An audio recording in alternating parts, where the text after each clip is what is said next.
Hello and welcome everybody back once again to the GT3 reverse grid here at the Autodromo Internazionale Enzo Edino Ferrari, otherwise known as Imola. I'm joined in the booth by, I'm Mike Nause, joined in the booth by none other than Bailey Kenyon. Bailey, welcome.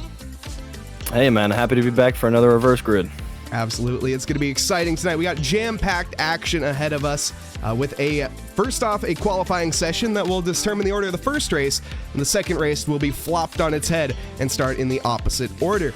Hello and welcome everybody. I hope you're all having a lovely evening, afternoon, or morning, wherever you are in this fine world. We are here at this lovely 3.0 mile circuit founded back in 1953 in Bologna, Italy, with 19 corners, 8 to the right and 11 to the left. It's going to be some jam-packed action. One of my all-time favorite tracks. In fact, Bailey, I don't know about you, but a track that is just jammed with history, of course, both good and bad history, we all know. But here at this modern layout of Imola, I'm really excited for what we have here tonight. Yeah, I am too. It's a track that looks like it might not be incredibly technical with how long and high speed it is, but it is a very, very technical track, so we're looking to see some good prowess from the drivers here tonight. Absolutely, and welcome everybody. Welcome Reaper QC, welcome Doc Milwee, and a few, I think, more to come at this stage as we have it. Qualifying is going to be underway here, at least going to be getting ready to get underway. As the drivers here, we have a 16-minute qualifier, no, 20-minute qualifying session, full quali ahead of us. It's going to be 10 minutes split into two sessions where we have the even plates out first. After that, the odd plates will come out after that 10-minute mark when the virtual checkered flag falls. Yeah, I mean, and something to consider here, just looking at the grid wide open, we do have an Aston Martin who is an odd plate, so he's going to be able to get out there when all that rubber is down, and I would imagine that the times that we saw in practice are just going to repeat themselves, if not be even worse. So it'll be interesting to see how the drivers keep up with that, and look forward to asking him what kind of setup he's running, because he is fast. Absolutely. And of course, Bailey and I were talking a little bit before this stream, and the Aston Martin might be a little bit of a sleeper here in terms of not necessarily pace through the corners, but pace in a straight line. If you put that baby on one wing and park the bus in the corners, well, Bailey, I tell you what, why don't you explain a little bit more? Yeah, I mean, it's a pretty simple strategy. You wait, let everybody kind of catch up to you through the corners, and then once you get to the straights, it doesn't matter if they're touching you for the first quarter mile of that straight. You're going to start to run away as the air wash on that car just lets it take off. And of course, Imola, a track that is fairly difficult to overtake on. There's a few opportunities. The final few corners heading into the Ravazzas is going to be a decent opportunity, as well as, of course, into the famous Tamburello chicane. Can manage to get a good enough run, either inside or outside, you can make it work. It just needs to have a lot of confidence behind it. Heading into that Tosa hairpin as well in the middle, turn 7. It's a good opportunity if you are brave enough, but that one can really end in disaster. Yeah, there's a lot of high pace corners on this track, so I would expect a lot of drivers to just send it on the brakes, be super confident, and just kind of take it around the outside. If you can take the outside on the corner that you're trying to take, odds are you'll have the inside line for the next corner, so you will be rewarded for your bravery. Just got to be careful because those gravel traps can be dangerous. And Reaper is Patrick Dubois. Welcome, Patrick. That is the right pronunciation, right? It's not Patrick Dubois Yes. like I thought it was before. No, it is not Dubois. It is Dubois. Dubois. Okay, my French Seemingly is French. Absolutely terrible, in case anybody was curious. It does take a substantial amount of phlegm in one's voice to pronounce a lot of those things, and maybe a couple bits of jowls, but yes, very fun. Welcome to Ricky Racing PR as well. We have it. Ali Raza pole position with a 1:41.6. Behind him is going to be the young Jacob Wells, the number 84. I suck at this Evo White. Of course, I suck at this over on Twitch. Awesome guy, if you guys aren't familiar. I'm sure everyone here is going to be, of course, familiar with the Jake Wells, as he is one of the youngest drivers on the grid, actually, at the age of just 13. So make sure you guys tell him I said that. He is an up-and-coming prodigy. A lot of patience for this young man. He has been fantastic on track. In fact, picking up a win, I believe, in the GT3 Sunday night. And, you know, he's just an up-and-comer, got a lot of composure for a 13-year-old. Plenty of facial hair to go along with it, and looking forward to see how much he's going to be contending with Ali Raza up towards the front of the pack. A good point indeed. Thank you very much. One Bigly, 100 bits. Thank you so much, Jacob. Let's see as the other Jacob comes to the line here. Not quite going to be pole position, but an improvement nonetheless. Still staying P2. Behind him, the Argentinian of Pablo Navarrete getting caught up in some traffic, unfortunately. That is definitely going to impede him on this lap, but it is already invalid. Yeah, I am curious to know what kind of strategy people are going to be running for the first set of quali. I would just imagine, even though I'm not that great of a racer myself, because you're waiting for the rubber to get down on track, I would imagine you're going to try to stay out there for as long as possible and get maybe 4 laps in before you come in and maybe try to sprint out for a second screamer, because without a lot of rubber, you're going to be facing a lot of difficulty trying to set a competent time here compared to the second group. Yeah, and on top of that, it's coming in and maybe setting on a new set of boots is not a bad idea because it is a 36-degree track temp. And Reaper QC, thank you so much, Patrick Dubois, for the Prime sub, sending that Prime sub our way rather than straight into the pocket of Jeff Bezos. Yeah, absolutely love to see it. Thank you so much, Reaper. Yeah, Bezos bucks well spent. Well spent. Pablo Navarrete is going to get another try on this lap. And pop on board here with him. See what it's like to wrestle the wheel here. He's exactly 1 second off of the pace. The start of the lap has not been ideal. Can see being very conservative on entry into the chicane, now heading in towards Tosa. Laid onto the brakes, is going to try to maximize that minimum speed, attacking that outward, the off-cambered corner there. You can really get on the throttle nice and early as we have, gotten that delta back down to even now, heading into Piratella, just tilting it in, all about patience here, so easy to invalidate that lap. Doesn't run wide, as he heads now into Aqua Minerale, an early downshift there, into second gear, back onto the throttle as he kicks it, now heading towards Alta. Yeah, I mean, as you mentioned, the track temps are super hot, so I would imagine they're not as worried about oversteering the car as they are understeering, so I would imagine a lot of track runoff is going to be used here, taking a really wide line, exiting the chicane, trying to get the Ferrari's power down early, and his track time is looking pretty good. So, I just noticed something. Jacob Wells has managed to set a 141.362, which is the pole position time, and he has not gotten pole position. Wow, and he has invalidated this lap, and so is Ali Raza. Yeah, so that's a 100th difference from Ali Raza with the 362 compared to the 352. So Ali Raza getting a message sent to them early that Jake Wells will be on their tail for the rest of this lap. Now, of course, everybody else in quali, lost it there. That's unfortunate, and that will be their qualification. So obviously, you guys can see the lack of rubber on the track is kind of stalling out a lot of our faster drivers who are in this heat. And I would imagine the second heat with all this rubber laid down on track is actually going to overtake most of these drivers, unfortunately for them. Zuka, welcome.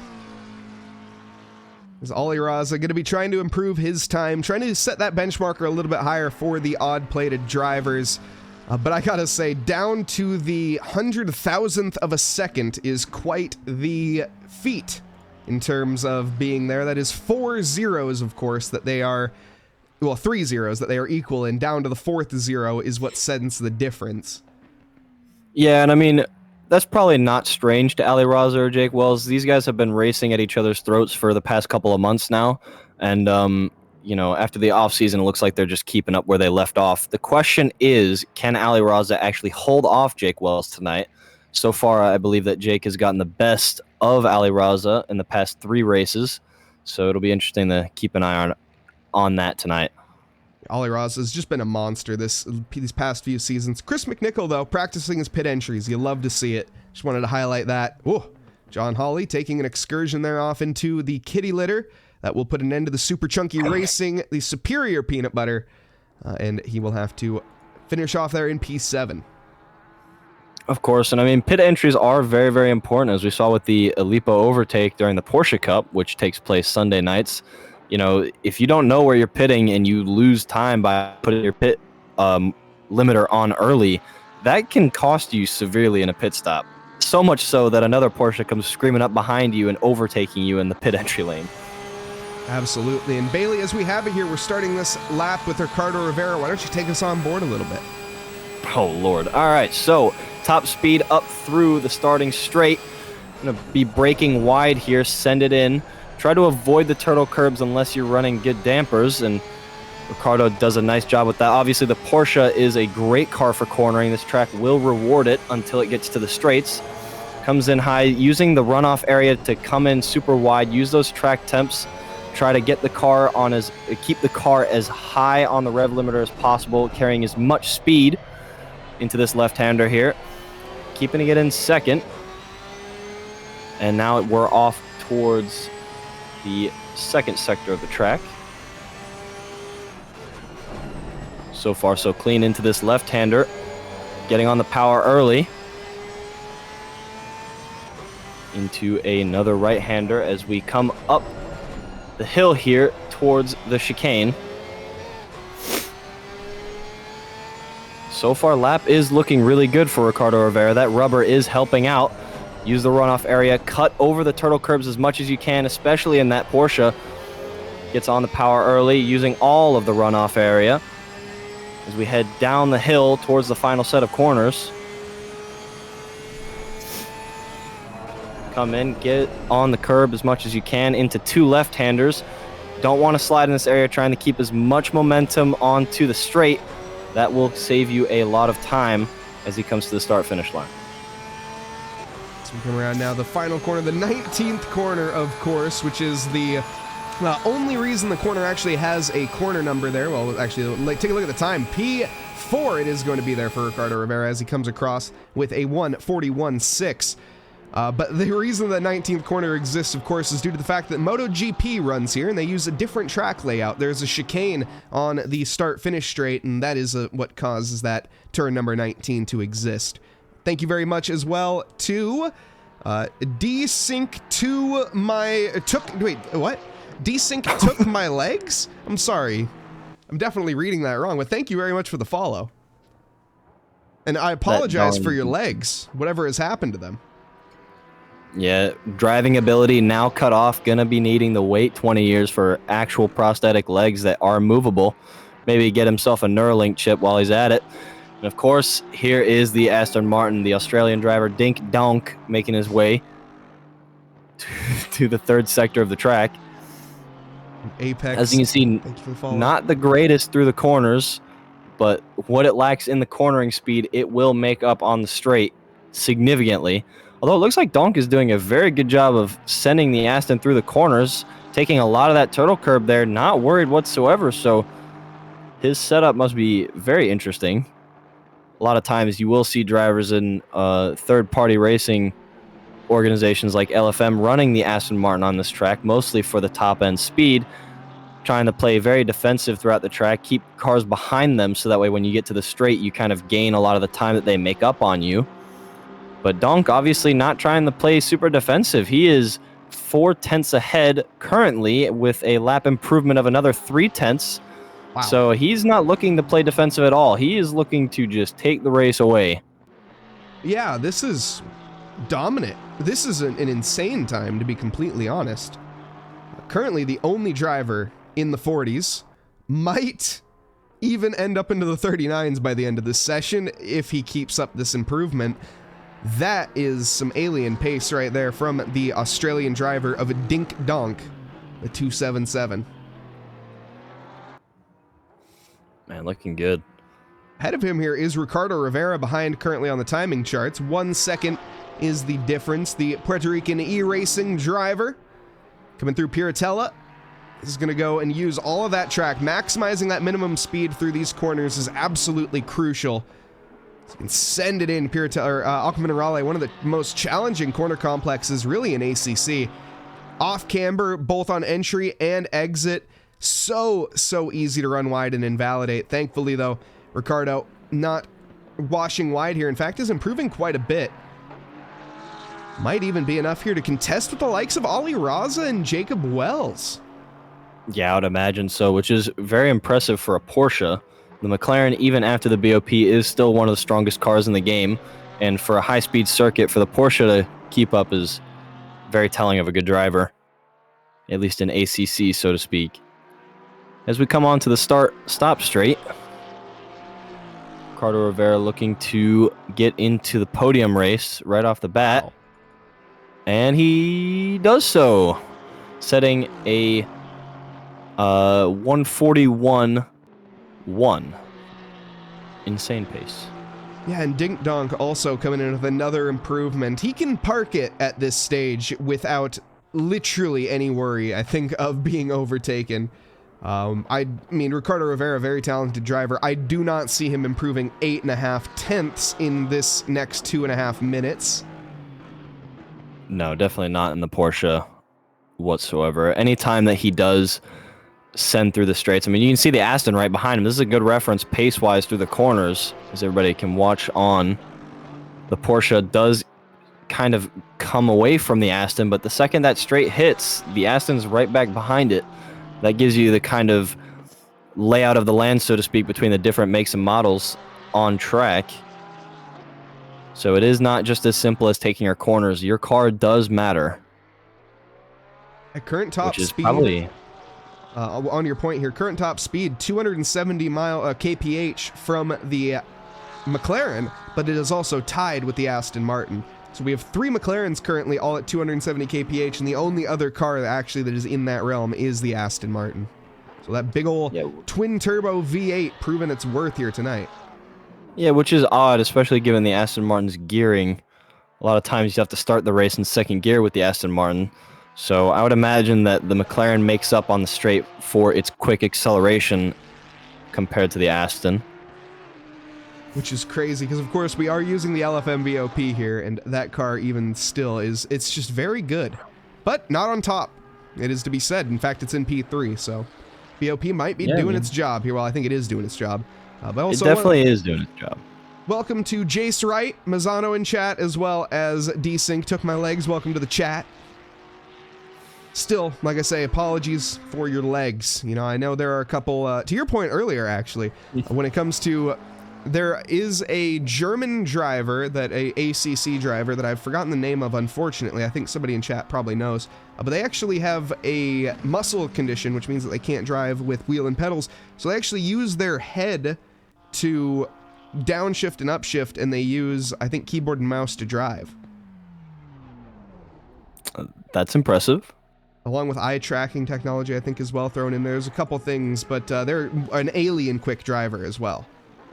Yeah, that'll be interesting, Mike. When do you think we'll see our first drivers not using a traditional wheel and pedals in actual racing? I would imagine that technology is going to end up getting to the point where it's not necessarily a requirement. Well, we've had a few cases of that already. Was it the IndyCar driver that had, what was his name? I've forgotten his name, unfortunately, but the IndyCar driver that got T-boned and had his legs taken off, he is still a driver, and he's driving with a wheel or he controls everything with his hands. That's Mind crazy. Racing, V says, I think you're right. Icy Cat, I think. One of the, yeah. Alex Zanardi is the IndyCar driver. Yes, thank you, Justin Moffat. For my Alex Zanardi, actually, he is still, I think he's racing GT cars now, or some form of GT racing, if I remember right, with a car that is controlled with his hands. And there's another GT, yeah, there's another Japanese GT driver, I think you're right, Muff, if I remember right, that is also paralyzed. I've forgotten his name, and it's Icy, thank you, Jace Wright. Definitely, anyone on Twitch, go and look up Icy0082. That is a feat of, I mean, it's a miracle, if you really want to call it that, to watch what is done there, and just absolutely incredible. So, highly recommend that stream. I mean, humans are capable of incredible things. I mean, there are even Formula Drift caliber drivers who drive using only their legs. They don't have any arms. So they use their off leg, their left leg, to accelerate and decelerate, keep their throttle where they need it, and then they just use their right leg to steer the car, which I would imagine power sliding, that's got to be a very interesting endeavor, technically speaking. Yeah, I'd imagine there's a few things involved in there that are quite challenging, but as you said, the human body, man, incredible. As we have it, though, We have a grid full of cars here tonight. Well, 25 of them, not quite full. Halfway there. So if you guys are interested, do head on over to SimGrid, link there in chat, to sign up for these events. As we have it, though, let's get in here and meet our drivers. Starting off on pole position, it is going to be the number 277 Australian driver of Dink Donk. Lined up next to him in the Puerto Rico E-Racing Club, it is going to be the 787 of Ricardo Rivera. In P3, we have the Emirates from the UAE lined up there in row 2 with Ali Raza Company in P4. Jake Wells tying the time of Ali Raza in the qualifying, but is going to be resolved to P5 in the number 84 I Suck at This Evo White. Eduardo Layton, 6th quickest in the number 31 296, with Pablo Navarrete, his sister car, behind in P7. Chris McNichol, 8th quickest in the Ketch Motorsports, number 32, with Andre Lloyd Company in P9. Felix Payan in P10, rounding out our top 10, the number 25 car, with Reggie King, the number 111 in P11. Stephen Music behind in the Cosico Design Rebellion 466 Ferrari, with Jacob Cunningham behind him in P13. Potts Weaver, 14th quickest in the Weaver Fever, with Alexander Kodenko in P15. We have Professor Chronotis, 16th quickest with Zuka Vinar in 17th. John Hawley, 18th quickest with Jan Rodricks in P19. Jace Wright, 20th quickest. Scott Sullivan, going to be lined up here in 21st in the Good Smile Racing number 43. Lovely liveries brought to the cards here in this season, with Austin Phelps behind in P22 in the AMG Team Grumpy M Racing. Elijah Cruz in P23 with Xavier Williams Company in 24th in the Aston Martin Lamborghini. Lovely, actually, colors to that. I really like that. The British Racing Green. For a Lamborghini, interesting. And lined up in the back here, last but not least, in the Love Wins Racing number 73, it is going to be Jeff Franks.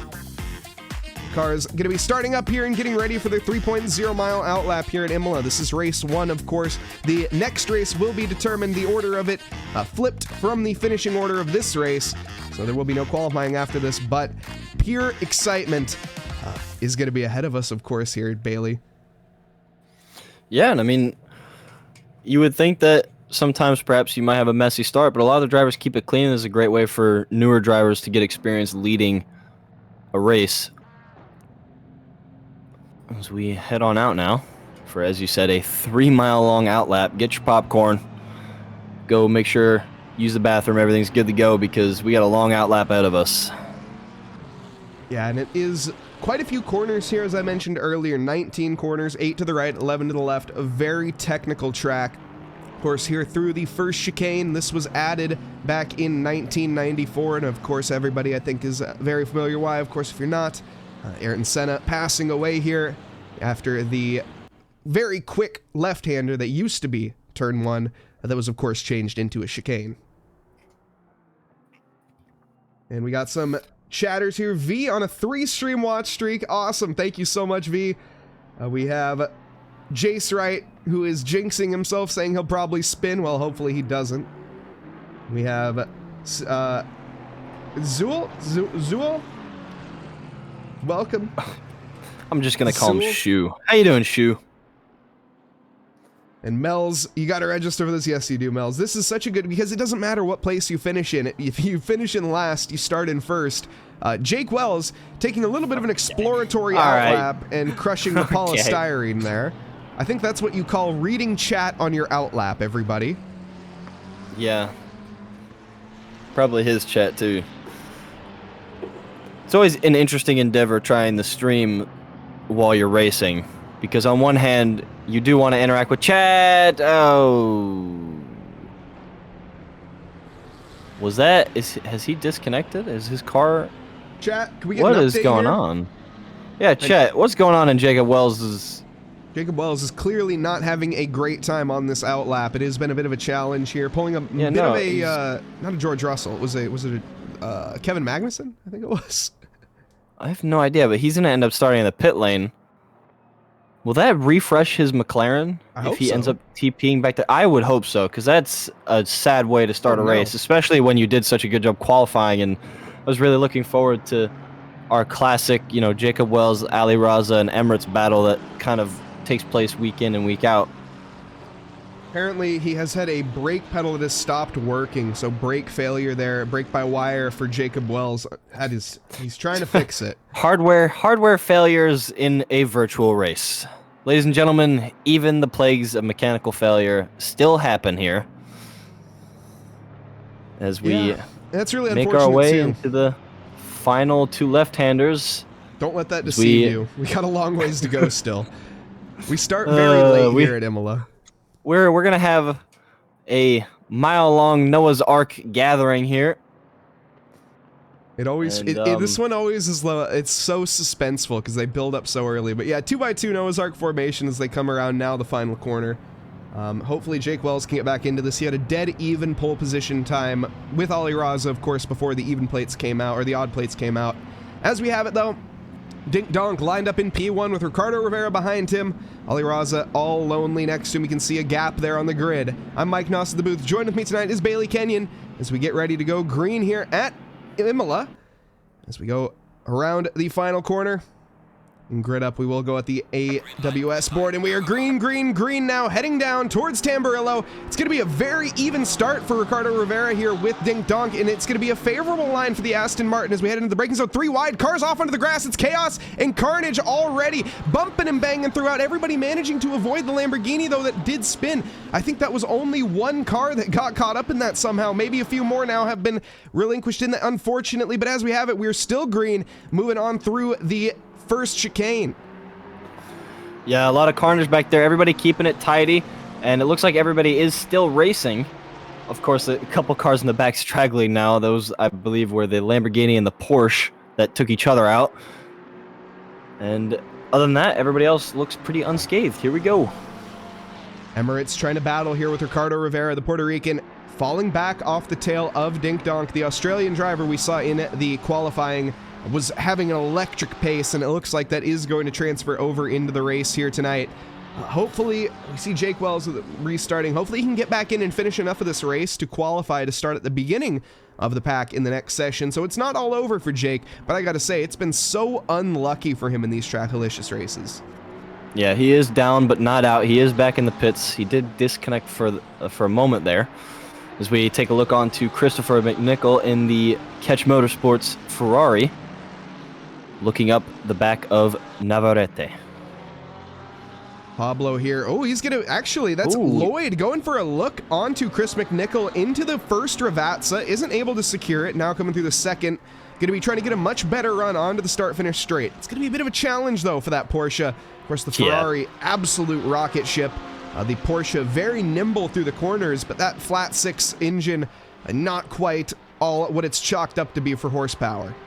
Yeah, the Ferrari may not be as quick as the McLaren, but wow. All right, hold on. Speak of speed, Porsche looking up the inside with a little bit of a bluff there, almost making Mike eat his words, but Mike is absolutely correct. That Ferrari, while not the fastest go-kart on track, is definitely faster than the Porsche. Maybe a bad exit there as the Porsche kind of bluffs on the inside of the past 3 corners, forces that error there. Whoa, Chris McNichol goes deep into the second part there of the Villeneuve chicane. That was very dangerous. And yeah, not great. Didn't get too much of the gravel there, so he's able to keep it on track. Nice find. Doesn't lose too much pace. Seen a few invalid laps. Now, invalid laps in the first sector. Whoa. Speaking of, that is going to be Emirates washing way wide. And was there contact on rejoining there? No. I think just barely missed it. I think Ali Raza behind Emirates kind of saw that coming and said, nah, I don't want the door slammed in my face entirely just yet. Still lap 2. Just backs off there and knows that there's plenty of race to go. That Porsche is still holding off the McLarens. But, you know, that Aston Martin is just gone. Look at it. That car is just absolutely on its way. That Porsche is doing a wonderful job of holding up those McLarens. Although it doesn't look like the McLarens are fast enough to get by naturally just yet. So it's not actually Ricardo Rivera being too defensive. It's really just him being faster than the McLarens, which is nice to see from the Porsche. Oh, and here's the move, though. Oh, he's going to back out. Smart move there from Emirates, just keeping Ricciardo honest, trying to force him into a mistake there. Just taking a look here at the straight line speeds, the McLaren 271 kph in a straight line for Emirates compared here to the likes of Ricciardo. I have to scroll down to find Ricciardo Rivera, who is P15 in the speed trap at 264 kph. There's almost 10 kph difference, I think 8 kph difference in a straight line there between those two cars. Yeah, and I mean, you can just see that Porsche struggling on the straight, but now it's starting to pick up that pace again, and this is where the gaps kind of build. Ricciardo Rivera able to take off now. Emirates is very quick, so he is pushing that McLaren through the curves to keep up with that Porsche, trying to get close enough here towards the end of the track to get a run on the straight, because the McLaren can definitely do it, but he's got to be pretty much bumper to bumper when they come out onto the straight. And Ollie Raza doing an excellent job of just biding his time and waiting, but this is going to put Ollie under threat potentially from Eduardo Leighton if they keep this up. That's a lot of curb for the McLaren there of Emirates. The McLaren is completely allergic to curbs. This time around, though, he is able just to cope with a little bit of bumps. Yeah, that's just driver willpower right there, just keeping the car centered over the curbs and just kind of hoping for the best. So far working out great for him, as Ali Raza now is threatening Emirates more than Emirates is threatening Ricciardo Rivera. Let's see how these two play nice here. Ali Raza into the slipstream.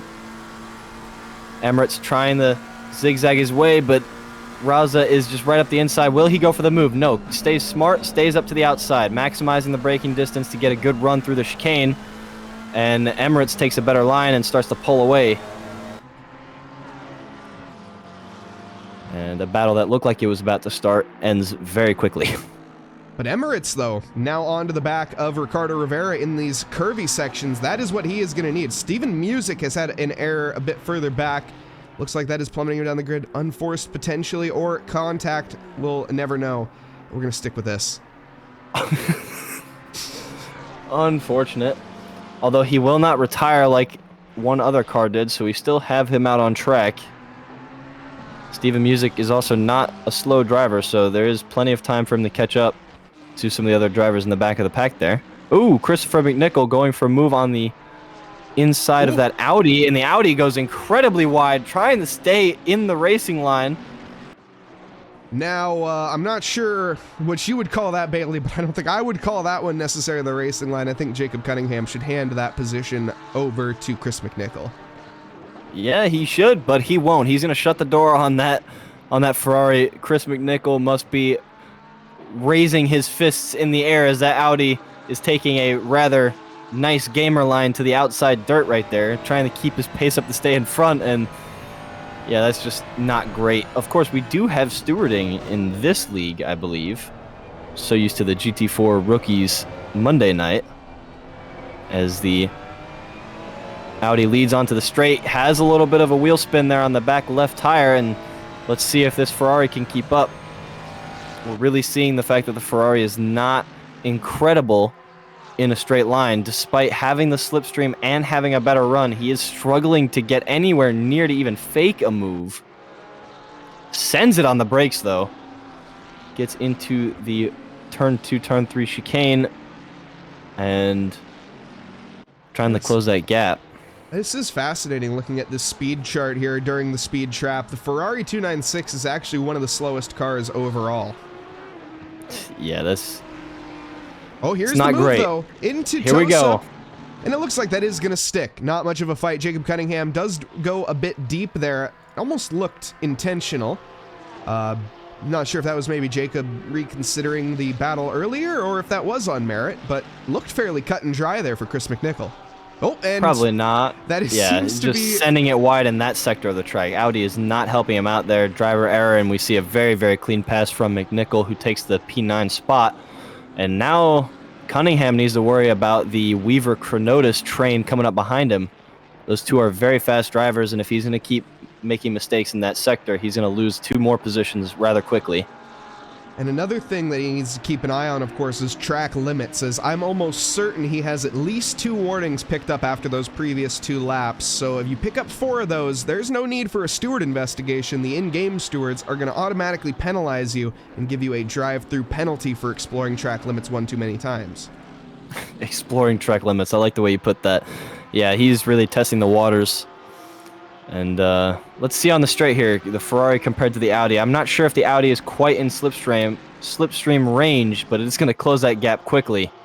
And I mean, yeah, look at that. There was almost 4 car lengths or more before the last turn, and the Audi doesn't actually seem that quick. As we come to Scott Sullivan here in the Mercedes, Williams having a look up the outside with the Lamborghini on the straight. Lamborghini should be a fast car. I'm not sure incredibly faster than the Merc. Look at the Porsche, the mini go-kart coming up from the outside, looking for the move on the Lamborghini. We're going almost 3 wide into turn 1. All 3 drivers think better of it. You could see the immediate moment that Jeff regretted the decision there, and he was like, you know what, I choose life, and he backed out of it. Smart move there from Jeff Franks. As the Aston Martin up ahead has binned it. Oh no! Oh no, that's just unfortunate production side karma right there. Sends it onto the track, and that front end is just gone. That is not good. I wonder how much pressure he felt from the Porsche here. He started to lose it from the Merc, so he's not really worried about passing. He's kind of focused on the back. Yep, misses his turn, misses the apex, takes a lot of curb in that Lamborghini, and the curb is going to send him on a one-way trip to Barriere. Absolutely, and very unfortunate there as they resume, though. Steven Music now onto the inside of Jeff Franks. Through Aqua Minerale, trying to make it stick. One of the most tricky corners to have an overtake on. Keeps it onto the inside as they have a drag race now towards Variante Alta. It is going to be the Porsche that gets there first and onto the brakes. Jeff Franks defending like a madman. Nicely done. Where has this come from Jeff? Well, Jeff knows his machine. He trusts the Porsche, just sends it up the inside. He's not too worried about losing the position right then and there. He knows he has plenty of grip through the corners and plenty of speed. And as I say that, he goes off track. But there, he did a really good job defending before the hill. And he just reclaims his spot like nothing happened, of course, losing it to an unforced error. But great driving from both drivers. Absolutely, and thank you very much, everybody. As exclamation mark curse still doesn't work. Oh my goodness, I don't know why that doesn't work. Thank you to Apex Duality for the follow. Thank you to, especially these recent ones. We have One Shot 929, Dad Milk 666. All right, and Cass Kayla. Thank you very much for the follows, everybody. Much appreciated. Welcome along. I hope you're all enjoying. This is round 1 of our GT3 reverse grid race 1 tonight. Of course, coming up after this, we have another race. It is going to be the results of this race flipped on their head. So currently, P1 belonging to the likes of Dink Donk. He will be starting in P last if the checkered flag was to fall as of this lap. Yeah, and I mean, he's running a 140 still in race pace. That is ridiculous. I would imagine the track temps have cooled down a little bit, Mike? Barely. They're still incredibly hot. Oh, degrees. Woo! Kicking up having some a big gravel. moment on the gravel there is Ricardo Rivera in the Puerto Rico e-racing club Porsche, who is trying to catch up to Emirates. I believe Emirates made a pass earlier in the race, and Rivera's trying to stay in that McLaren sandwich, it looks like, keeping a decent gap between the 2 cars. We have word that Jake has revived his pedals, and he is back into the race, everybody. Yeah, and already made up 1 spot, well, from the Lamborghini who ended up meeting the barrier on lap 1, but he is still in the race right now, holding a net P1 in race 2. Now, I do not think he will be able to finish enough laps to qualify for the start of the grid.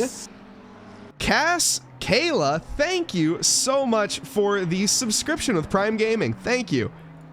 Using those that Prime sub wisely, we appreciate it. Of course, if you don't use that Prime sub, that money goes straight into the pocket of Jeff Bezos, and as we've said before, nobody wants that.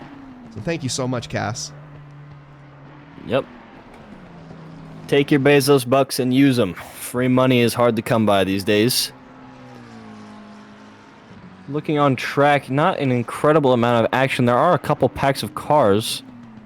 even in the back of the pack there, near...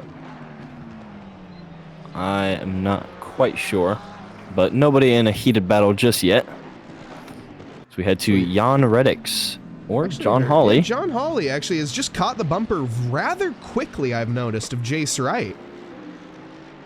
We'll see what's going on here. Also, as we have it, just wanted to say, Reg 44 Reg, or Reg 44 Reg, I think Reg, spectating for round 1, your power went out. That's really unfortunate. The cold weather, I know, throughout America here is getting to some of the people. I hope everyone's staying safe and warm out there. And S7 Orm, SSG, welcome again. Storm Staff Sergeant over there. I just or love Space it. Station Gaming. That would probably be Space Station Gaming with the onliner community. And of course, John Hawley, I got to give a shout out to the Skippy Peanut Butter livery. That thing is one of the reasons I show up here every Thursday, of course. Now he is deciding to take a rather aggressive gaming line there as he crosses onto the gravel in that McLaren. What have I done? There we go. I fixed it. We fixed it. I don't know what I did there. I had some back end distractions over there. I was like a cat with a light. Oh, looking up the inside, a little bit of contact there between Jan Redix and the Porsche of Kadenko. Getting the arms and elbows out there is the Mercedes, taking that big front end and just saying, "Move, German Go-Gart," and sends it up the left-hand side for the left-hander. Will the Porsche be able to retaliate here into the next set of the corners, into a pretty swift left-hander? And it doesn't look like that. Hopefully not too much damage to that Porsche. Of course, GT3 cars are susceptible to a lot of damage. Chase Wright still getting used to his wheel and pedals. He's on a wheel and pedal? Yeah, I believe so. That is confirmation. That is why he is not a little bit more forward in the pack. That makes a lot of sense. He is one of the more experienced controller drivers, and yeah, he just loses it. Takes a line, runs out a little wide, and he tried to keep it on track, but once the gravel and dirt got him, it just said, "Get over here," and kept him off track. But yeah, he is finally on a wheel and pedals, so let's see how fast he progresses. Obviously, he has a lot of racing experience and knowledge. The question is getting over that mechanical input barrier of having a completely new operating system in front of him. We got to go big change. We got to go full on board here with Jace Wright. This is, of course, oh, no points needed here as we're on the run. We got Phelps in front of us, Austin Phelps gaining. There's a bit of a liftoff there, I think, or it was a short shift. I think the AMG, just a bit different sounding. Laid onto the brakes and gaining under braking as well. Confidence there for Jace Wright. A bit of a moment of oversteer, taking to the gravel or grass. He keeps his foot in it just for a moment. Thinks better of it. Definitely getting the hang of that wheel and pedals. Sends it into the braking zone again. You can see very late on the brakes is going to be Jace Wright's style. Now, coming from a controller, I know that he has to drive a little bit differently, where basically when you're coming into the corner, you have to use your right foot, well, his right finger, a little bit more than the other people would, because, well, you just don't have the steering lock otherwise on a controller that you do on a wheel. Otherwise, you just, well, spin. Jace, you can see, teething problems here as he is milking the cow a little bit, as I like to say, but still with the pace. Last lap, a 157.1. Not the greatest, of course, after that spin. His best lap, actually, I don't think he set a valid lap this entire race.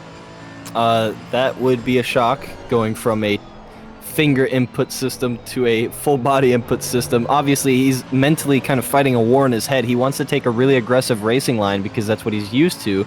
But unfortunately, he's just not experienced enough with his inputs at the moment to take those lines, so you see him clipping a lot of curbs that he probably shouldn't be clipping and sending that Mercedes all over the place. And yeah, you can see him just kind of correcting himself every single corner. But still a P15, that's impressive for basically a fresh driver. Yeah, I mean, like you said, I wouldn't call it a fresh driver. I wouldn't be surprised if Jace has real-life experience as well, but you can tell, though, definitely overcorrection is his problem there. I'm not sure if that is a bit too much steering angle put onto that, or if it is just purely lack of experience, which is more than likely the case. Here we have this battle back between Jan Rodrix and Alexander Kadenko. This is for P16. Kodenko trying to make a move there, but Rodrix is able to hold on. That AMG is a lumbering and a wide car. Very tricky to overtake here at Imola. Yeah, absolutely. And you can see a lot of times, a lot of people bluffing moves, tucking back into the racing line to keep their speed through the corners. With a lot of corners on this track, you don't want to lose time going for moves, especially when your opponent is really just going to call your bluff and say, no, I'm just going to sit on the line and take the corner properly.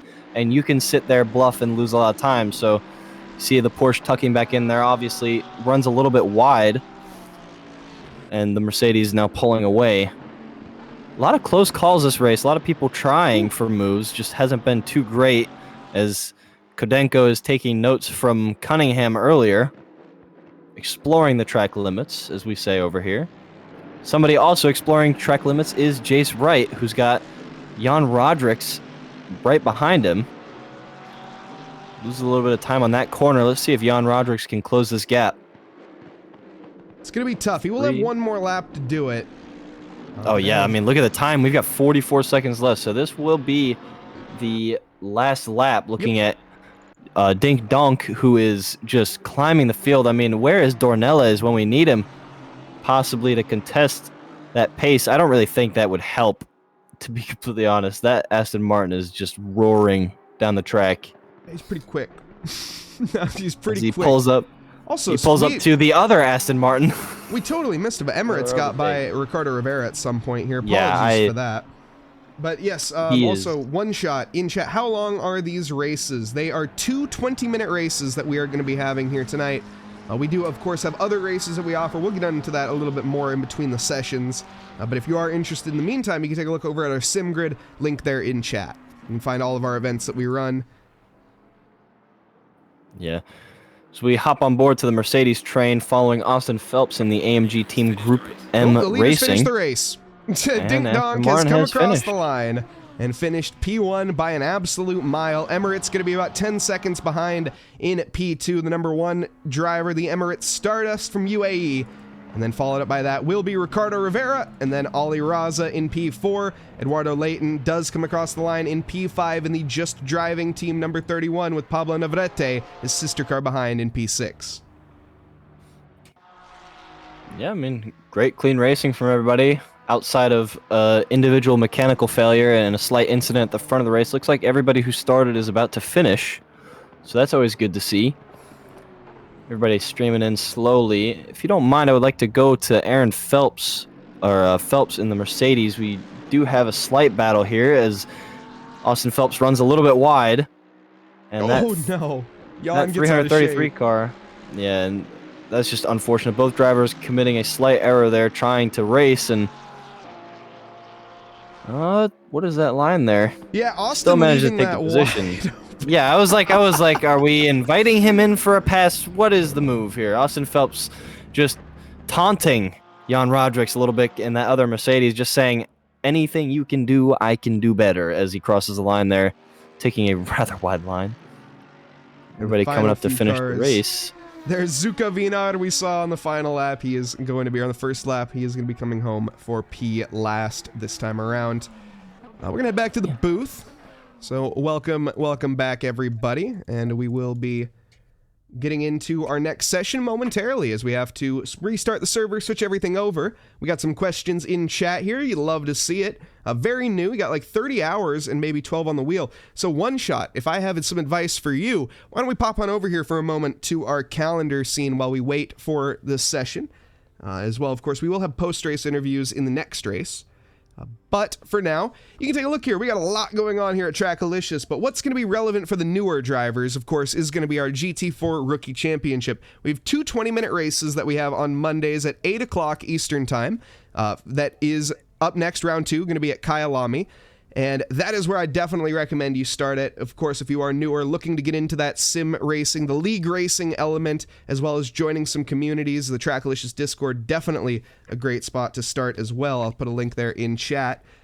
Can we get a GT3 rookies? There's been talk we of kind of have that.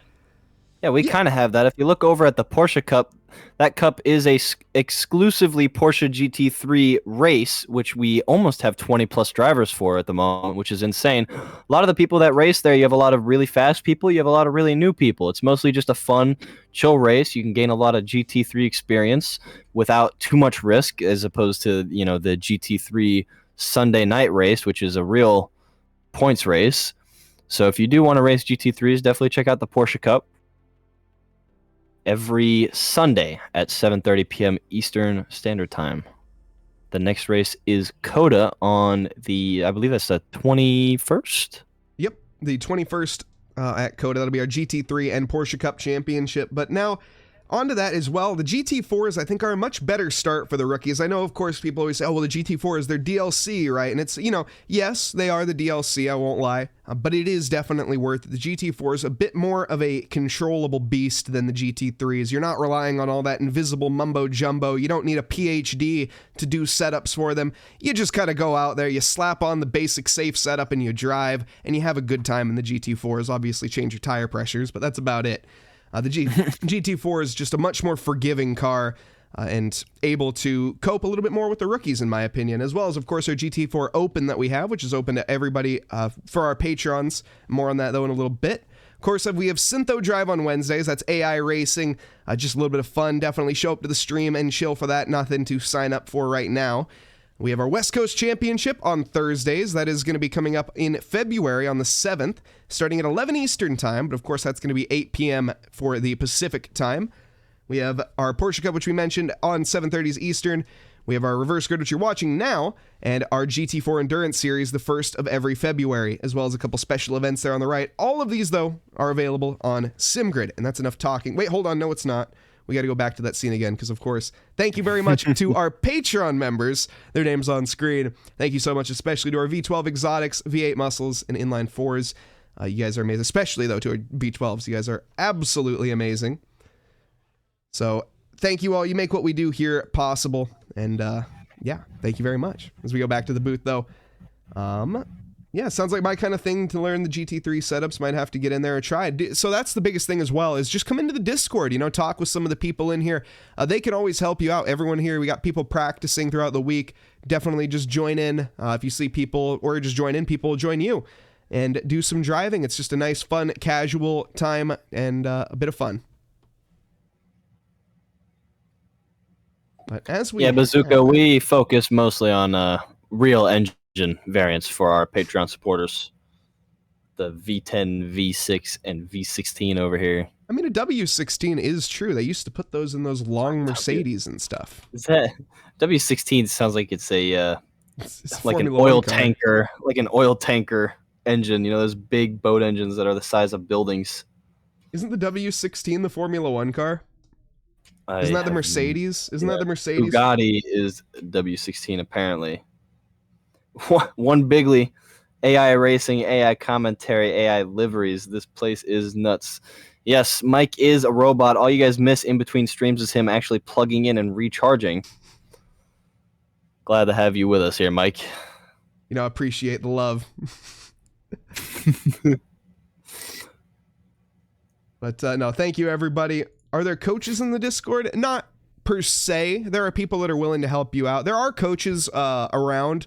I know there are a couple people that you might be able to message, and there are coaching, but none that I know of personally. I know that we used to, in the past, have a little bit with, like, Jose Guzman, I think, used to run it a little bit, but we've kind of taken a step back from that for right now, but there might be some here coming in the future in different ways that you might not expect, so do keep an eye out in the near future.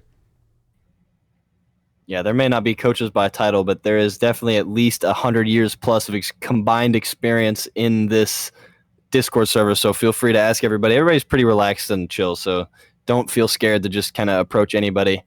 Be like, hey, I have this question. Do you have an answer? They most likely will, and they'll be happy to give it to you. Absolutely. A great community that we have here, and highly recommend getting involved. As we have it, we are into that practice session, just waiting a little bit now for that to roll over. Got about a minute and a half left of downtime. Unfortunately, not quite enough for Stream Racer. Sorry, guys. Man, I was just about to ask. I'm like, where is my nightly dose of podium Stream Racer? As not great.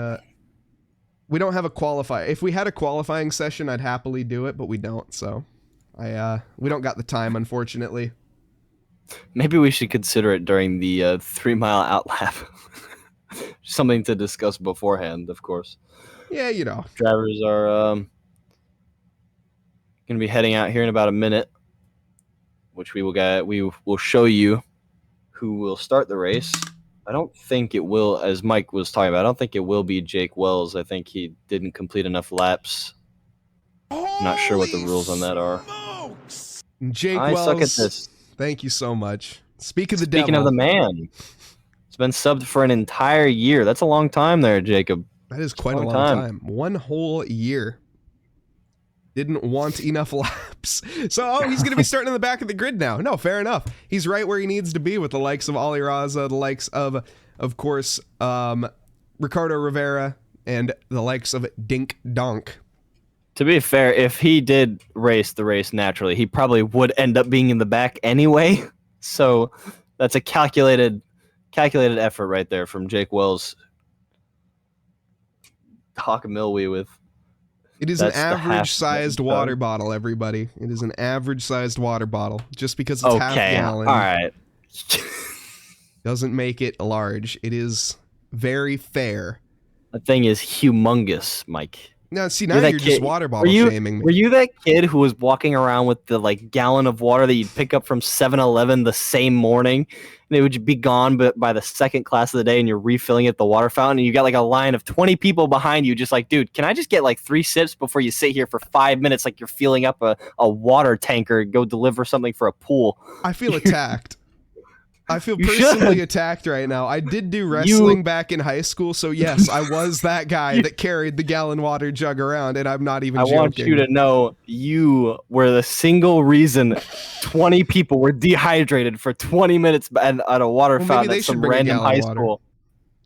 It's not enough. It's about being properly hydrated, okay? It's not about the less than hydration. People always, you're drinking too much water. You're drinking too much water. No, you don't drink enough water, people. It's trust me. The hydration here in America, we're overly salted and underwatered.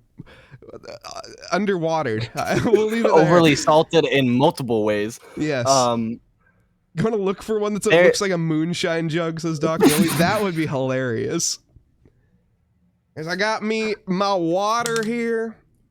That would be on brand. He's got the 10-year-old football player water jug there on the sidelines. That's what all of us would bring to tournaments and stuff. You just fill it up at the little water spigot, you remember those little hand dug wells? You would just pull the switch up and you'd wait a minute and a half, and then all of a sudden, yeah.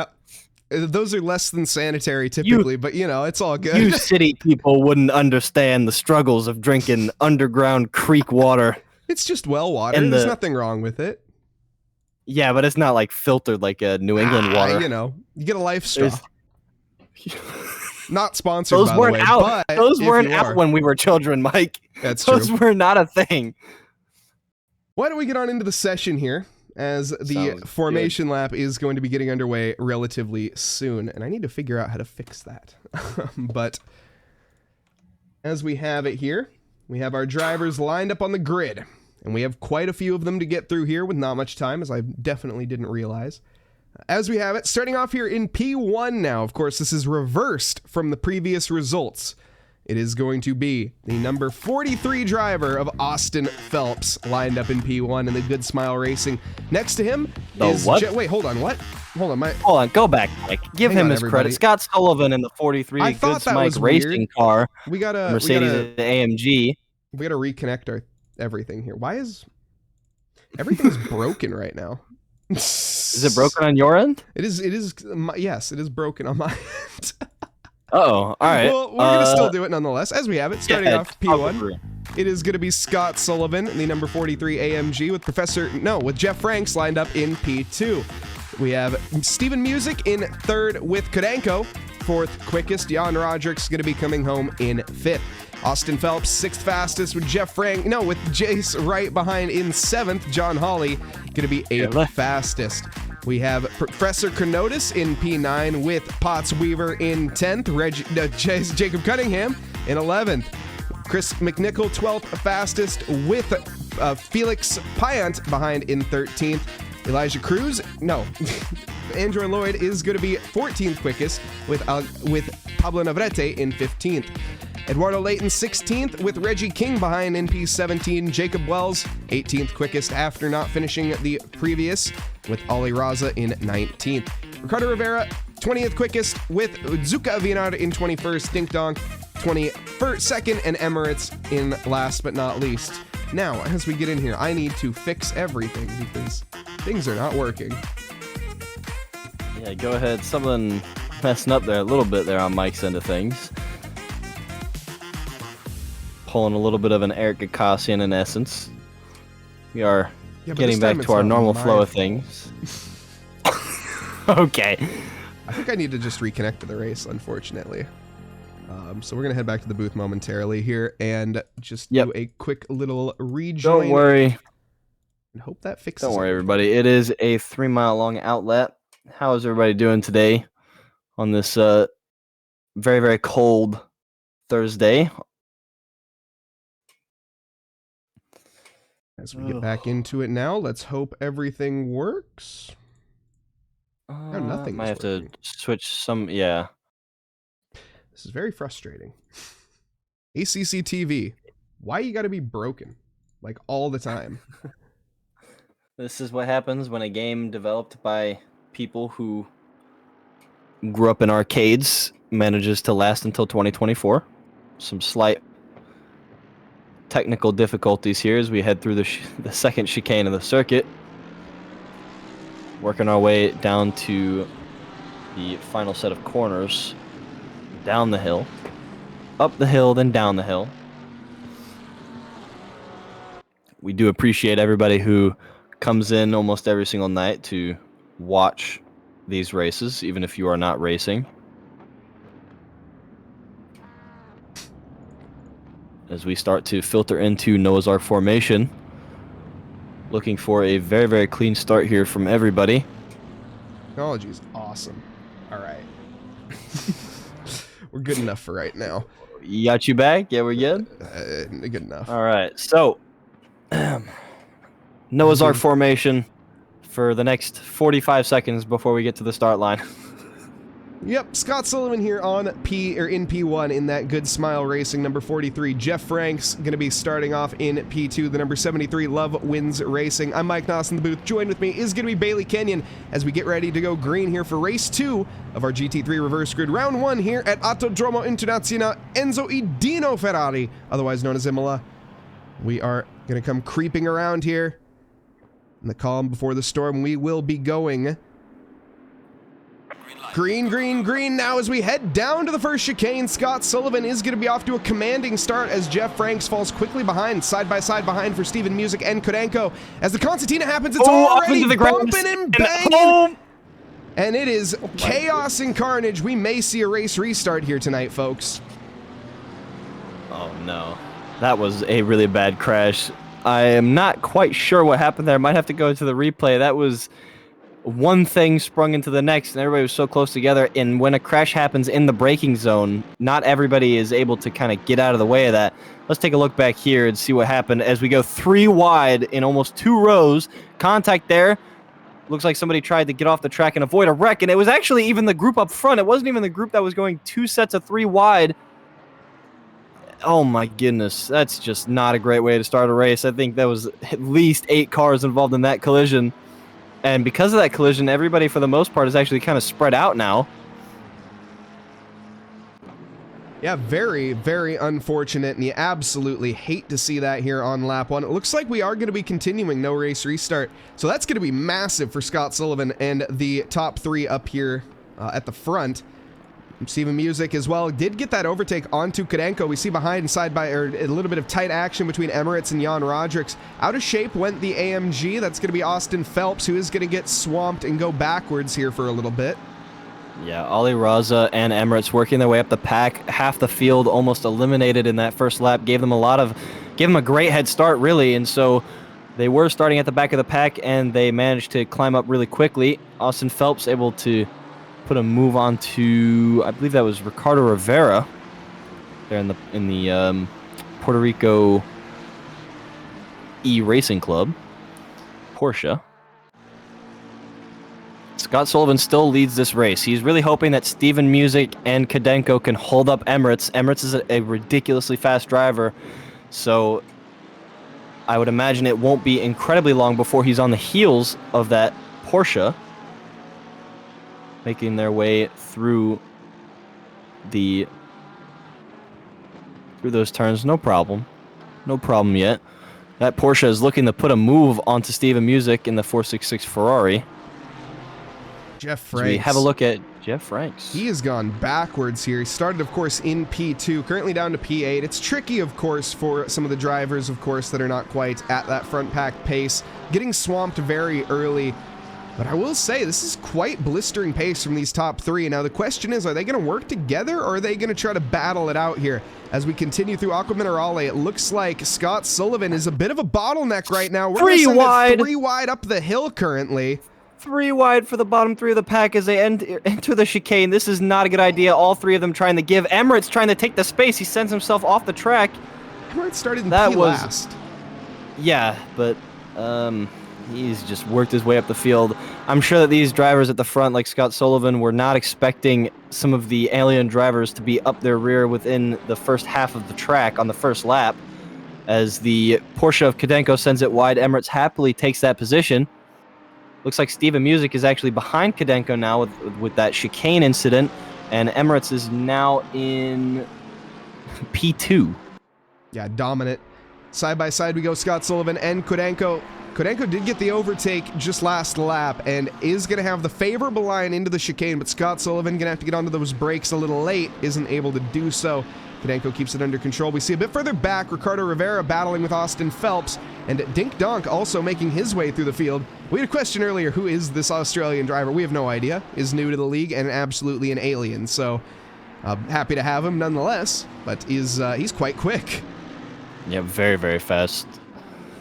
Oh, and that's Austin Phelps going wide again and going backwards. It seems like a commonality there. One mistake just leads to another, and wow. Jace Wright almost had a little tap on his rear bumper there, and that could have been catastrophic for the new wheel driver. Yeah, I mean, when you have a track as technical as Imola, every single corner is a sequence, so when you get offline on one corner, you're going to end up having an error likely in the next corner, especially with how high speed this is.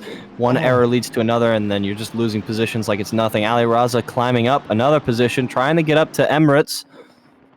And it looks like Emirates has already claimed the lead from Steven Music. Uh-oh. Big one in the back here as we've had it again. Felix Payant as well as Pablo Navarrete, and unfortunately I have completely missed it. We will be able to hopefully go back and catch it, though, if I do my replays right the next time. So give me a second. Now we will be able to catch it. Okay, here we are in the replay. Working their way up the hill, a very, very high-speed section of the track. See what happens. All of them running slightly wide in the front. The Porsche holding its own, though. He's got the peanut butter. There it is. Out of shape went Pablo Navarrete, or not Navarrete, excuse me. That was I think that was, yes. And, well, kind of only saw the back end of it, unfortunately, but the ping-pong effect went after that, and we had a few drivers involved. Looking up the field, this is what the reverse grid is for, everybody. Look at this train of cars. Constant action everywhere you look at any stage of this race. And there's moves happening. Ricardo Rivera onto the outside. Oh, and big bumping and banging as there's contact. Ricardo Rivera is shoved off the track by, I think, Kudenko. Yeah, Kadenko said, no thanks, I'm trying to hold this position, and unfortunately just takes Rivera out of it. And of course, Dink Donk going to be happy to assume the inside line for that corner. Takes the outside line for this one. Trying to use the Aston Martin to power around. Kadenko sends it wide. Both of them looks like they were very hesitant on the braking, so both of them go wide, and unfortunately now that Aston Martin is just going to take off, and now Kadenko needs to worry about Jan Rodrix and the Mercedes behind him, and Ron Rivera is coming back now, wants a little bit of blood for what happened earlier. Quick recovery from the Porsche. Mercedes sends it up the inside into the chicane. Almost go too wide. Kadenko finds time to, slice in the middle there. And now he has to worry about Ricardo Rivera right behind him in the Porsche, who's going to send it. Looks up the outside, zigging and weaving, trying to find an opening. He's not going to find it. That Porsche tucks right in behind the Mercedes. As we head into the straight, though, that other Ricardo Rivera is close enough that he might have enough slip to get past into the braking zone for turn 1. Although somehow Kadenko is using the slip of that Mercedes to get away. And will he get a move on the Mercedes? We'll see. As Ricardo, I noticed earlier, had a bit of a lockup into Alta, so is definitely getting a bit impatient and going a bit late on the brakes, maybe a bit later than he should. This is going to be quite the electric battle as we have a good run here. Kadenko going to be having a look into the Villeneuve chicane. That is going to be questionable. Not much of an overtaking opportunity as we saw earlier. AMG getting shoved off wide here as well as another Porsche. Outside line being chosen and then a switchback attempt for the likes of Ricardo, but not able to get it done. As we see up ahead here, Scott Sullivan, I think just got overtaken by Dink Donk, is going to try to contest back. But that'll be quite the tough one there for the Good Smile Racing AMG. No, that Aston Martin is tuned pretty much perfectly for this track, so he will be staring at that Aston Martin's rear for the rest of the race. If not, the Aston Martin pulls away enough that he gets out of view. Now we head back to this battle here with Kadenko Rivera and Jan Rodrix. 2 Porsches and a Mercedes. Not an entirely common battle that you see. Looks up the inside. He is really kind of bluffing those moves, and this infighting has allowed Chris McNichol to catch up in the back end with the Ferrari. I'm not sure how this is going to turn out. More weaving from the drivers, trying to find space, trying to force errors from their opponents. Ricardo Rivera looks almost up the inside, decides better of it, knows that he needs to get a good enough run because of how his car is performing on the straights. I'm not sure how much damage he took on the, I believe that was the front right fender that he got hit by Kadenko with. Now this time he's up the bumper, has the inside line. Kadenko going to be forced to go defensive. The AMG is giving the slip to Ricardo Rivera. He may not even need to worry about the braking zone. Damage not affecting him too much. Kadenko managed to slip up the inside for the chicane here. Turns it up the inside, and Ricardo Rivera has no choice but to give up the line because of how much faster Kadenko's Porsche is. That damage has to be affecting that Porsche. Yeah, most certainly, and it is going to be a bit frustrating, I would think, for Ricardo as well. As you can see in his car body language, it is just getting, and right there, even a shove from the back onto Kadenko. He wants that position, but it's just not, the pace is not there. And it is a bit of a brick wall, and of course, if he gets by Kadenko, he still has to get by the likes of Jan Rodrix very, very quickly if he wants to get by this, bottleneck at this current moment.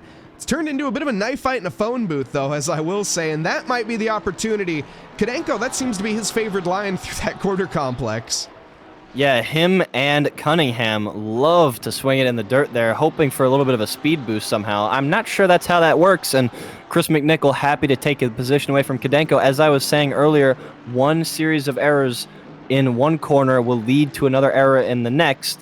And we just see him fall back, and that battle fizzles out between him and Rivera, as Rivera now closes in on Jan Rodrix fairly quickly for the gap that they had. Not sure what happened to Rodrix, or if Ricardo Rivera is just that skilled. Yes, he is. Mercedes now trying to hold him off before the straight, and the Porsche actually looking up the inside for the next corner. Just sends it.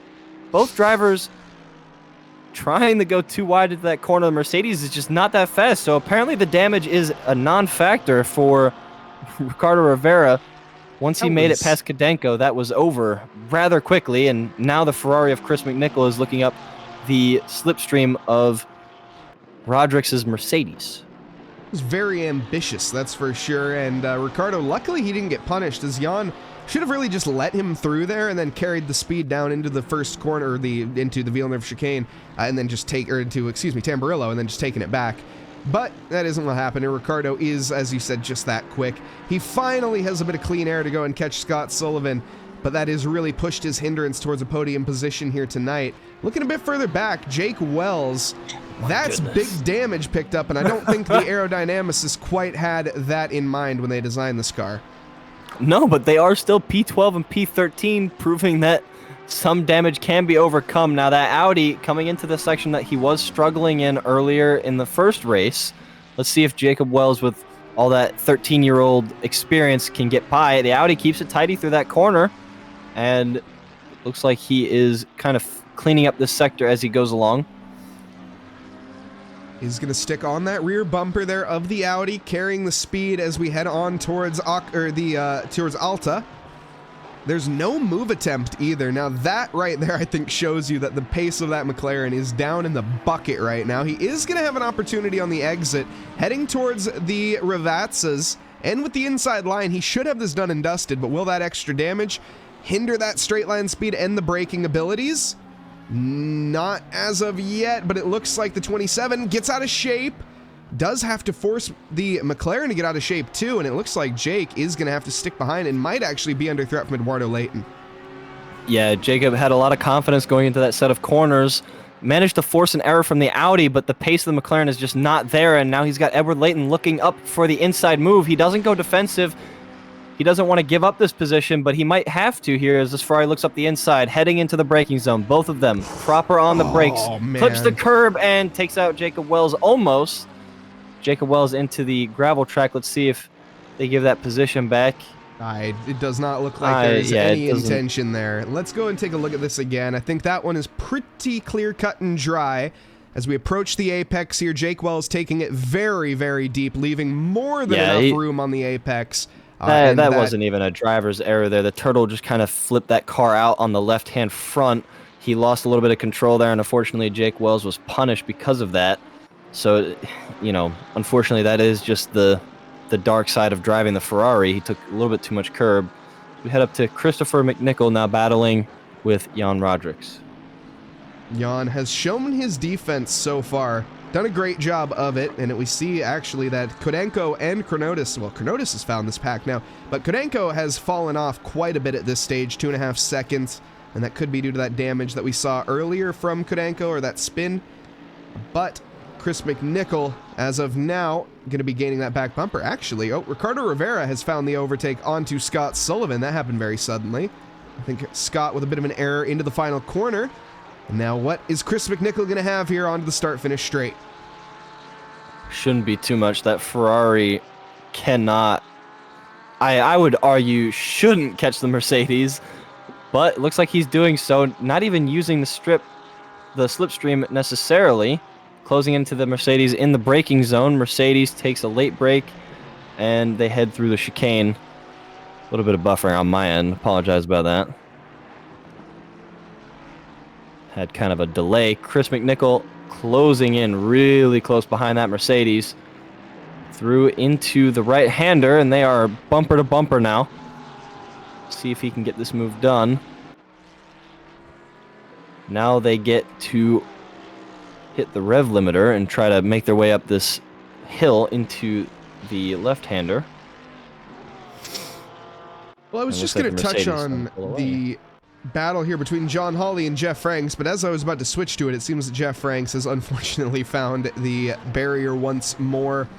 No, Jeff, I'm going to take the camera off you, buddy. I can't take the camera off. Head to Ali Raza over here trying to hold off this Aston Martin.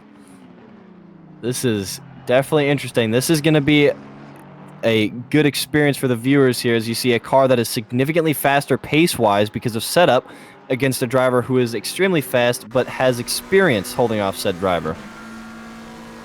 Watch the Aston Martin just close in. Look at it. It's beautiful. It's a thing of beauty to watch a car do such a thing. Heading into the braking zone, Ali Raza holding the inside line, trying to take as much space to take a good enough line through the chicane. They cut out at the last minute. That Aston Martin is taking just as much curb, if not more than the McLaren, heading into the left-hander. And that Aston Martin looking up the inside. Feinting moves. Comes in. Ollie not going to be falling for that one, no doubt at this stage. Ollie, of course, no slouch, and that is not an overtaking opportunity that you are going to be going too optimistically into. No, not at all. Fortunately, did clip a little bit of the gravel there and neutralize the gap that he would have had because of the bluff. And as we get into the higher speed, more drawn-out section of the track, that Aston Martin is going to be right up his bumper yet again for this set of corners. We head on board with the Aston Martin.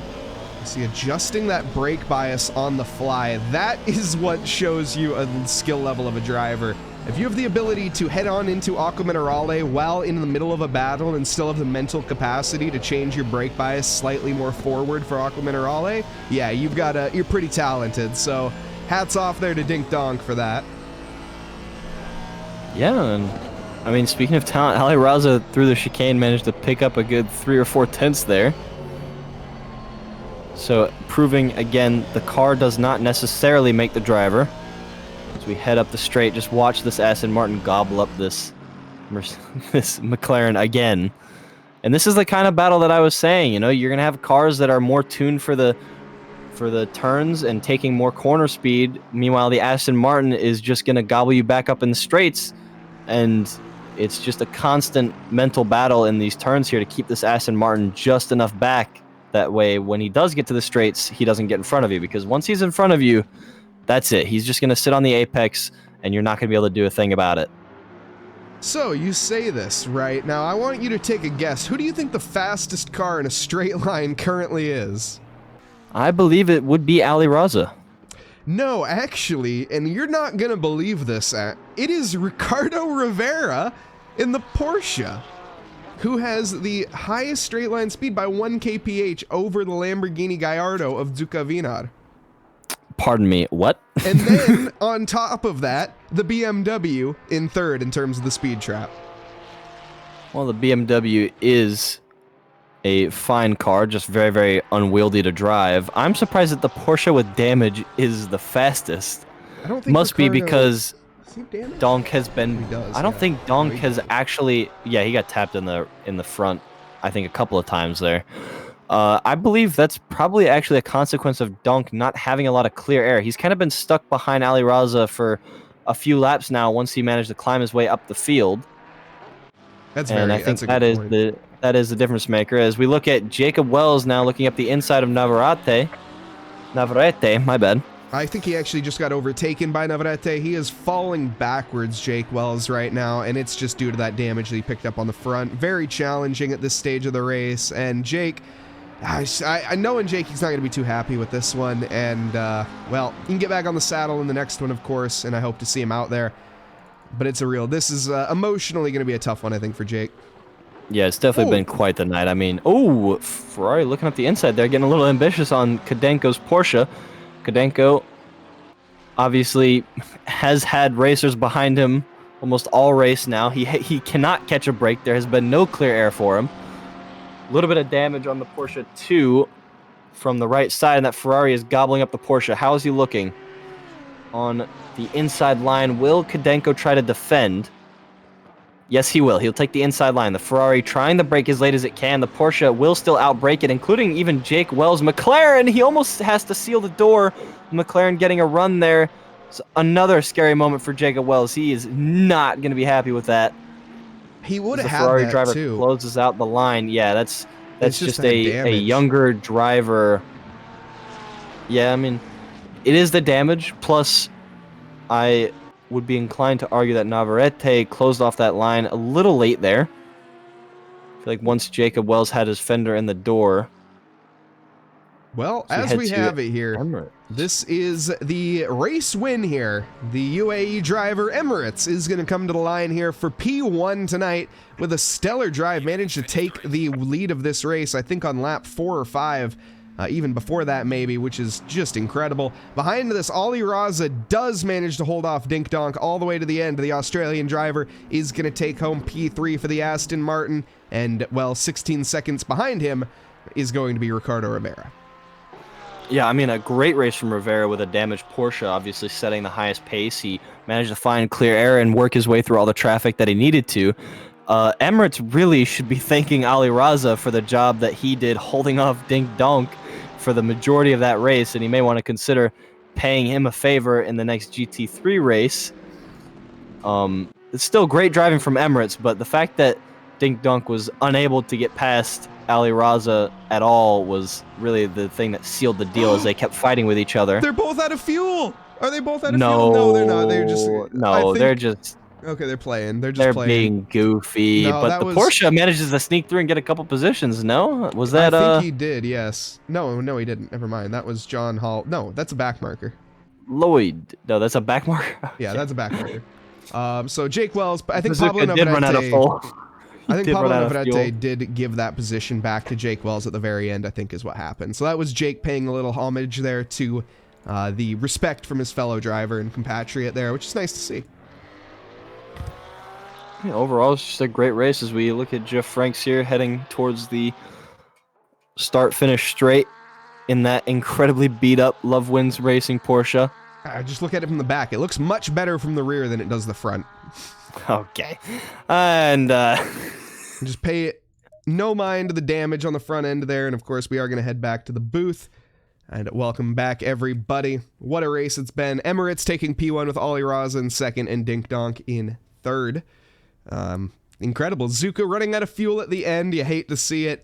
Definitely a bit of a challenging race there at the start. There was quite a big pile up, and I'm sure there'll be a nice discussion in the Discord afterwards about that. As we have it, though, we're going to be waiting to see if we can wrangle up some of our podium sitters for some interviews. No, we can get Ollie. But Emirates and Dink Donk, if you guys are around and you guys are watching the stream, please head on into the Discord and into the green room, and we can get a little interview with you if you would like, of course. But as we have it, why don't we start off here, Bailey? I'll let you take it away with Ollie Raza here, our finishing in P2. hey, Ollie Raza, great race out of you for a P2, kind of defending there for the latter half of the race. I would like to step back and head to the beginning of the race. Obviously, you started at the back of the pack. What did you see in that major incident that happened at turn 1? For me, it was literally like Moses, the river part the ways. Like I was just going slowly, and everyone just crashed out of the track, and I literally gained like maybe 12 positions in one corner or something. Oh my! Something silly like that. But yeah, I feel like everybody just, I guess they weren't patient enough. A lot of people crashed. But yeah, it was a good race. Yeah, Dink Donk came right at the end. Like, he's way too fast, but I was just defending for my life, to be honest. And managed to keep it. Yeah, that Aston Martin was incredibly tuned, obviously able to gobble you up on the straights, although it did seem like your McLaren was handling the curbs quite nicely. As far as setup, was there anything in specific that you have in mind when it comes to preparing for this track?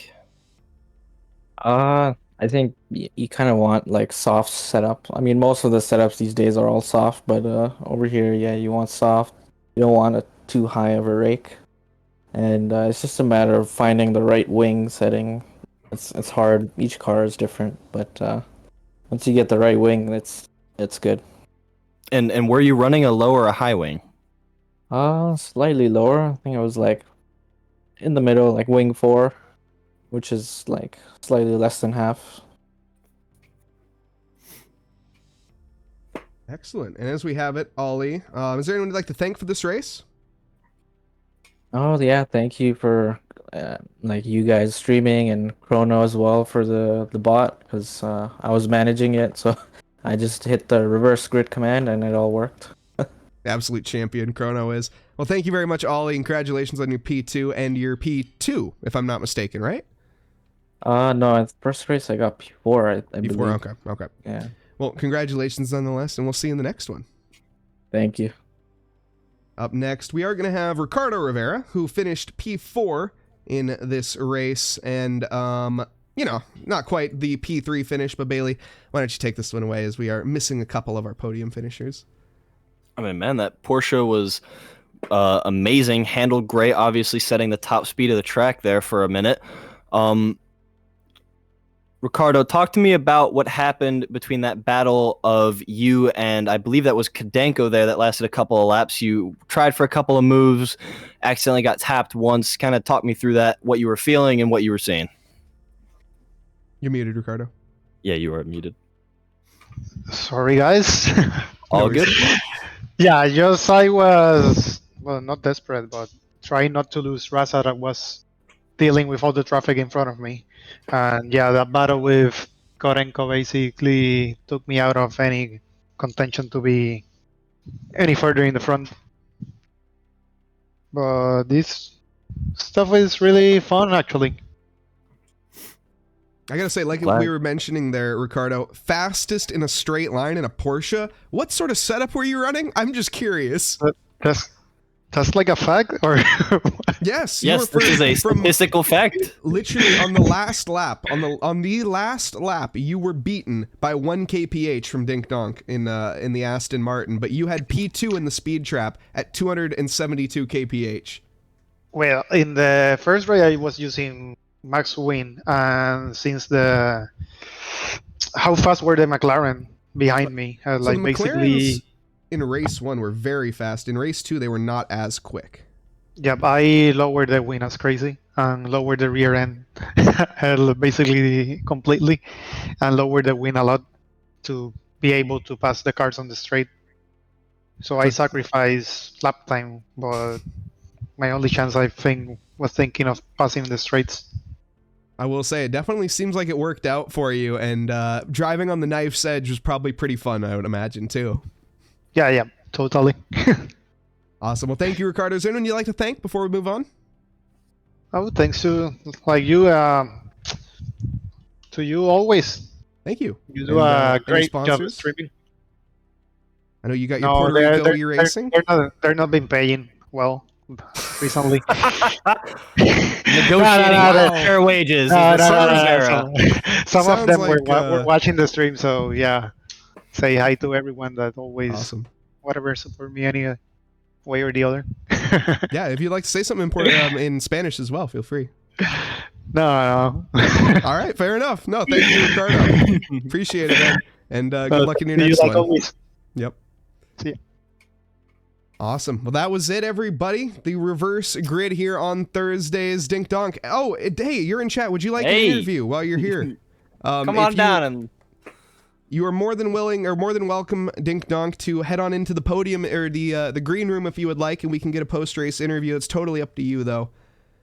So definitely would like to have you. But thank you for joining us, and what a drive it was. And I think actually on this one, we will just move on. But Dink Donk, in the future, please do join the green room for the interviews. We are running a little bit low on time here, so we are going to call it. So thank you all very, very much. In fact, we're running way past time. So thank you very much to everyone for watching. Thank you to Bailey Kenyon once again for the amazing co-commentary. Thank you so much, Bailey.